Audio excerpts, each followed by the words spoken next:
ailə qurmuşam, atam mənimlə heç zaman maraqlanmayıb, nə yemişəm, nə içmişəm, heç vaxtı mənə bircə dəfə də olsun zəng eləməyib, mənim ad günlərim olub, mənim ailə qurduğum olub, heç vaxtı mənə nə bir zəng eləyə, nə mənim bir çətin işimdə yanımda ola, nə məktəbimə gələ, həmişə tək olmuşam, nə əziyyətlər çəkmişəm, heç zaman bilməyibdi. Heç vaxt məndən görüşməyibdi. O öz evini, hal-hazırdakı onun yaşadığı evi, mən ilk dəfə 9 yaşımda mamam çox ağlayırdım, atamı istəyirəm. Məni mamam göndərdi atamgilə, o vaxt Xalqlar Dostluğunda qalırdı.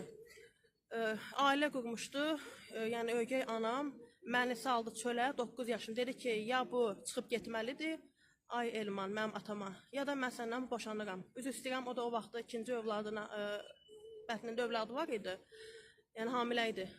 Məni atam zəng elədi anama ki, gəl qızıvı apar, ya da onu kəndə göndərəcəm. Burada onu ögey anası zəhərləyər, başına iş gətirər. Bax belə. Yəni ondan sonra da atam ev telefonunu, atam adresini məndən gizlədir. Atam ümumiyyətcə anamdan çəkindiyi üçün, anamdan verdim, çəkindiyi üçünmü deyim, nə üçünmü deyim, bilmirəm.